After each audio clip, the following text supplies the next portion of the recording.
God is good all the time. God is good all the time. all the time. All the time. आमीन।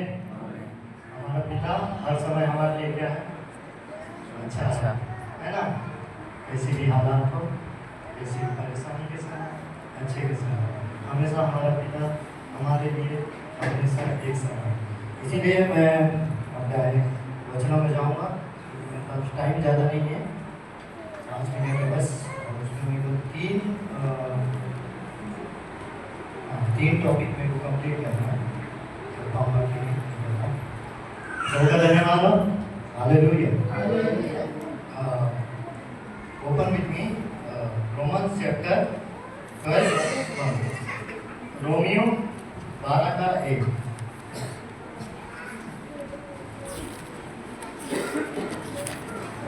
इसलिए हे भाइयों, मैं तुमसे परमेश्वर की दया स्मरण दिलाकर विनती करता हूँ कि अपने शरीरों को जीवित और पवित्र और परमेश्वर को भावता हुआ बलिदान करके चढ़ाओ, यही तुम्हारी आत्मिक सेवा है। ये वचन कहता है कि हम किस तरह से अपने परमेश्वर की आराधना और भी गहराई से कर सकते हैं। क्योंकि ये वचन पढ़ रहा था, क्योंकि ये बेस है। हम जब वर्शिप करते हैं, ये हमारा बेस है। ये जो पद है रोमन चैप्टर 12 वर्सेस 1, ये है बेस, है ना? कभी भी किसी चीज़ को हम खड़ा करते हैं तो उसके नीचे हम लोग बेस डालते हैं, क्योंकि वो मजबूत है। जब हम बिल्डिंग खड़ा करें तो स्थिर है। वैसे ही हम जितना गहराई से वर्शिप के मीनिंग को समझेंगे, उतना और भी अद्भुत रीति से परमेश्वर से जुड़ पाएंगे। मैं यही सी वचन के द्वारा 3 पॉइंट आपके सामने रखता हूँ। पहला एक है, हम परमेश्वर की आराधना किस तरह से करेंगे, उसको मैं 2 भाग में बताता हूँ। Who he is और what he is done, means परमेश्वर कौन है और उसने हमारे लिए क्या किया। ये 2 चीज़ों को मैं एक्सप्लेन करूँगा, क्योंकि मेरे पास टाइम नहीं है तो मैं आगे जा रहा हूँ। बस एक 2। पहला चीज़, who he is, obviously God, है ना?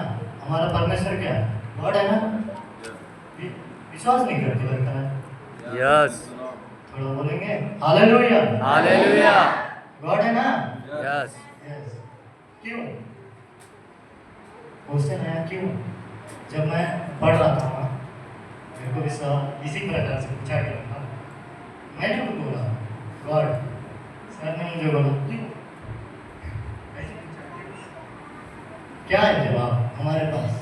अगर कोई पूछे हमसे तो क्या है जवाब, है ना? हम बहुत बार सोचते हैं कि ये होना चाहिए गॉड। मैं एक सिंपल सा डेफिनेशन दूंगा, है ना? डेफिनेशन नहीं, एक सिंपल सा बात बताता हूँ। आप अगर आपको कोई पूछता है कि गॉड क्या है, तो आप सीधा एक ही बात में, एक सेंटेंस में उसका आंसर दे सकते हो। क्या? शुरुआत और अंत, है ना? हम जीव हैं, जैसे बीते दिनों में सर बता रहे थे, इस पृथ्वी पर 84 करोड़ बींग्स पाए जाते हैं, जीव जंतु पाए जाते हैं। उसमें से हम में से कोई गॉड नहीं, है ना?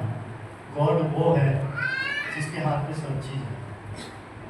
हम बहुत सारे अलग अलग तरीके से इसको जानते हैं, बस मैं आपको बताना चाहता हूँ। बाइबल बिब्लिकल क्या कहता है ना?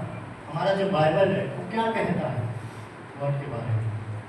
पहला विषय आप जेनेसिस 1:1 में देखेंगे। कोई पढ़ेगा क्या? याद है सब हमें? In the beginning God create heaven's and the earth. ये है शुरुआत, है ना? ये है शुरुआत, ये हमारी पृथ्वी का शुरुआत है। उससे पहले हमारा गॉड था ना, तब तो वो क्रिएट किया, मतलब उसके हाथ में है हर चीज़, उसके हाथ में है बनाने का, उसके हाथ में है हर चीज़ इस दुनिया में जो भी है। इसलिए हम ओमनी प्रेजेंट कहते हैं उसको। क्यों? क्योंकि वो हर जगह है ना? अभी हम इस जगह में आराधना करते हैं, हमारा परमेश्वर इस जगह में भी है, कहीं और भी आराधना हो रहा है, उस जगह में भी परमेश्वर उपस्थित है। आमीन। Praise the Lord. Amen. क्योंकि गॉड की एक खूबियां हैं, है ना। इससे बहुत सारी चीजें हैं जो मैं बताना चाहूंगा, बट मेरे पास टाइम ना होने की वजह से मैं बहुत शॉर्ट करके आपको बताता हूँ। अगर आपको कोई पूछा, क्योंकि जब मैं इस जगह में आया बाइबल ट्रेनिंग के बाद, मेरे दोस्त लोग आए मेरे पास, पूछे कहाँ तक पढ़े। मैं बोला पढ़ने गए।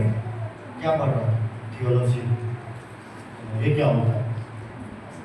मैं बोला स्टडी अबाउट गॉड। अच्छा, किसी को अच्छा। मैं बोला क्या सोच रहे हो? उन लोग बोले फिर मेरे को पूछे गॉड क्या है, तो मेरे पास आंसर था, क्योंकि मैं ये चीज़ पढ़ा हूँ, है ना। जब हम पढ़ते हैं तो हमको पता रहता है, हमको नॉलेज रहता है। क्योंकि 1 पीटर 3:15 में लिखा है, हमेशा प्रिपेयर रहो। जाके भी पढ़ सकते हो। हमेशा तैयार रहो। किस चीज़ के लिए? जब सवाल आए तो आप उसको जवाब दे सको। ये मतलब नहीं कि आप उनको कुछ साबित कर रहे हो, नहीं, इसका ये मतलब नहीं है। आप खुद के लिए पढ़ रहे हो, क्योंकि हम एक विश्वासी होने के नाते ये पता होना चाहिए कि हम किसकी आराधना कर रहे हैं, हम किसकी महिमा कर रहे हैं, है ना। हम किसी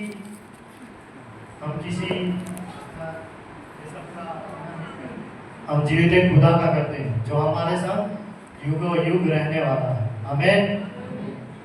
और दूसरा पॉइंट, हमारे जीवन में वो क्या किया, हमारे जीवन में किस प्रकार से हमें निखारा, बढ़ाया, सिखाया, है ना। ये सब चीज़ जो परमेश्वर ने हमारे लिए दिया है, उसके लिए हम उसको प्रेज कर सकते हैं, उसकी महिमा कर सकते हैं, है ना, क्योंकि वो हमारा परमेश्वर है। हम एक बात बताइए, हम परमेश्वर की महिमा कर दें या ना करें, परमेश्वर को कोई फर्क पड़ेगा? कोई बता सकता है? कोई भी शर्माने की जरूरत नहीं है, क्योंकि जब मैं वहाँ था मेरे को एक चीज़ बोला गया, शर्म कुछ मायने नहीं रखता। प्रभु की उपस्थिति में हमको हर चीज़ छोड़ देना चाहिए। डर, शर्म, ये सब कुछ नहीं है। परमेश्वर हमको देख रहा है ना, हम सबको देख रहा है। हम उसकी आराधना अंदर से करना चाहिए, पर्सनली, नॉट इंडिविजुअली, है ना। हमारा मकसद है परमेश्वर को आराधना देना। इसीलिए मैं बोलता हूँ, आप मुंह खोलिए, गलत होता है कौन क्या बोलेगा। जब मैं वहाँ था तो मेरे को इंग्लिश ठीक से नहीं आता, अभी भी नहीं आता, लेकिन जो भी है बोल देता हूँ थोड़ा। तो इतना समय मैं गलत बोला चपल टाइम, तो सब हंस रहे थे, पर मुझे फर्क नहीं पड़ा।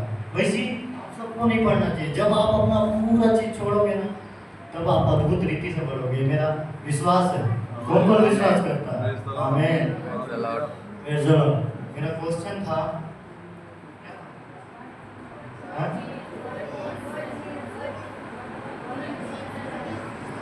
What is done. अच्छा ध्यान दे देना। Thank you.